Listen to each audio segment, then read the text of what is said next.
It's very helpful to get precise early on in the planning phase with your client because this will help you as you're planning the specific questions for your questionnaire if you're doing a survey research project or if you do end up doing qualitative research. So here are some things that might be good Kickstarters or that you might hear. Has customer satisfaction changed at all since we implemented something new? So maybe you have a new customer support hotline. Fantastic. Do we see whether or not customer satisfaction changed before or after that? If that's something we need to do, that has implications because now it's a before and after study.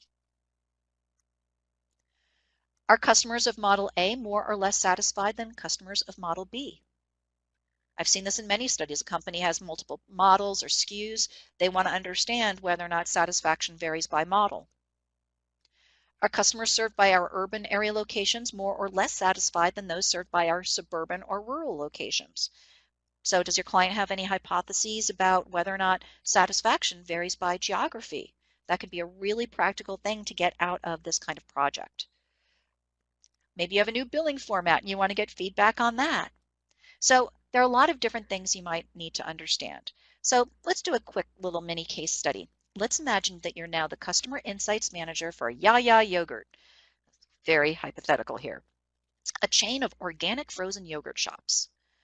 So you're the insights manager, you're going to do some customer sat work. What might be a content objective that you might have? You could think of it in terms of a question or a hypothesis. And I'll give you guys a minute to come up with a couple of examples.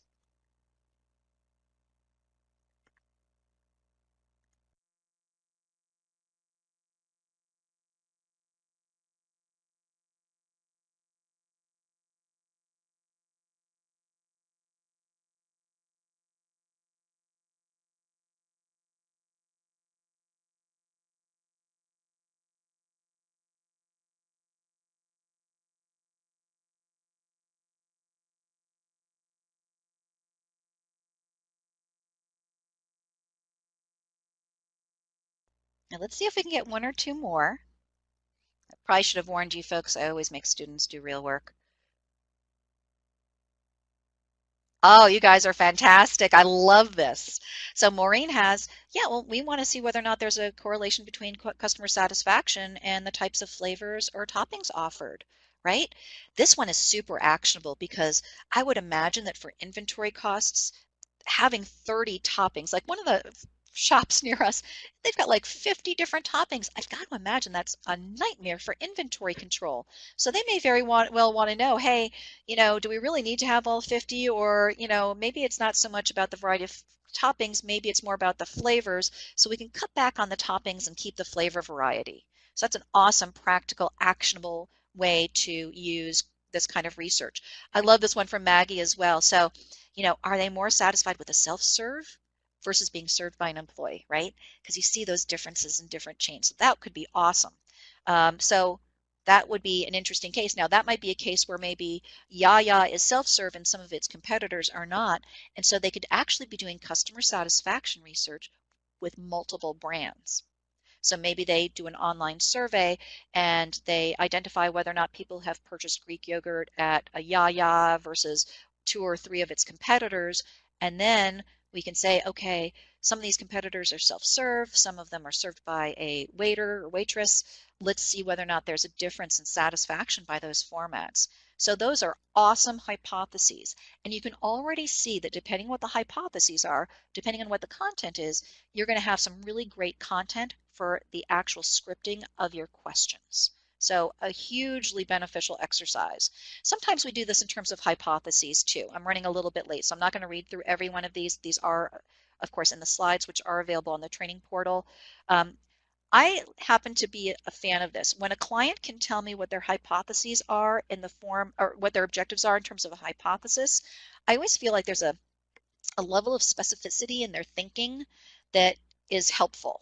If you actually have a hypothesis that customer satisfaction is dramatically higher among one gender versus another, that is a level of precise thinking that really helps me to design a great questionnaire.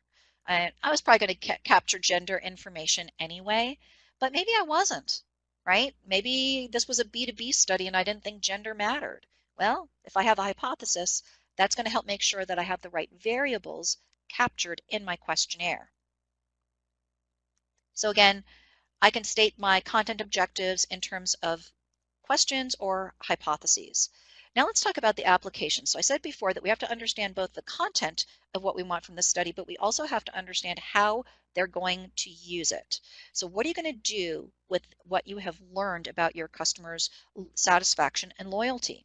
Again, different organizations use it differently.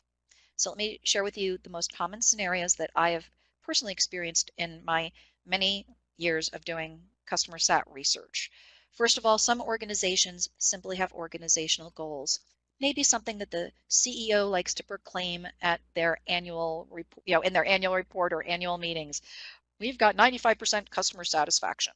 They have some score in their head that they have as an organizational goal that's a point of pride. So sometimes it's just something as simple as that. For other organizations, customer satisfaction work is a good way to identify innovation opportunities. So if we go back to our earlier example with our hypothetical cell phone client Rings, and they find out that there are a couple of specific areas where their satisfaction levels are low, and those are the items with which we've identified there is a relationship between satisfaction and likelihood to renew. That says I have an opportunity for innovation here. If I know that the people who are having long hold times are not renewing, I really need to think, what can I do to minimize hold times or to prevent more calls? Maybe I just need to figure out an innovative way to solve the problems before they call in. So a lot of organizations use their customer sat research to identify and prioritize innovation opportunities.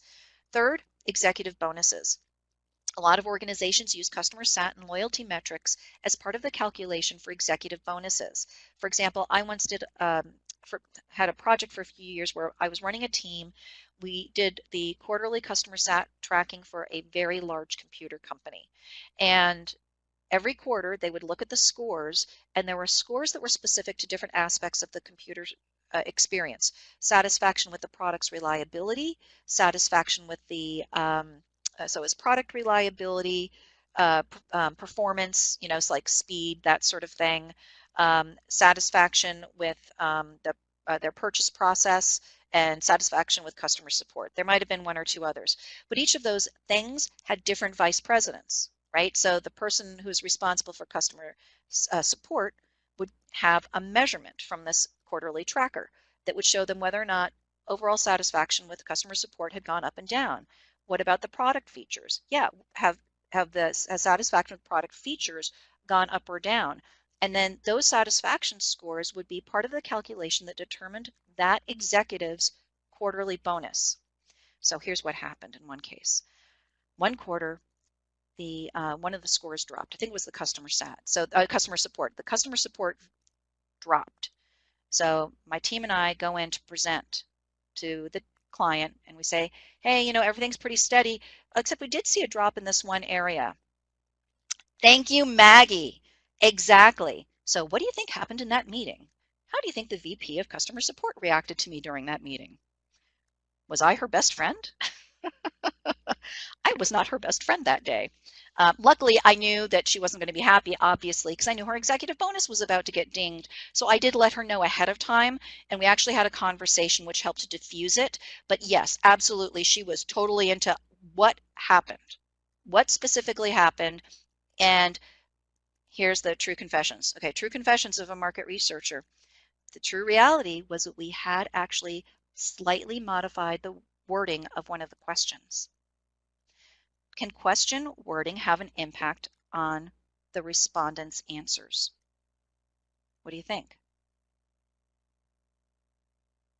Oh yeah, right? So even though it was a minor change, we screwed up, and I admitted it. And so how do we rectify a situation like that? Well, we should have prevented it. I should have done for that fielding. That wording choice happened to be very important because for various reasons. But I should have fielded two versions of the survey. I should have done a split sample, have half the people take the survey with the wording change and half without, so we can see whether or not there was a difference, right?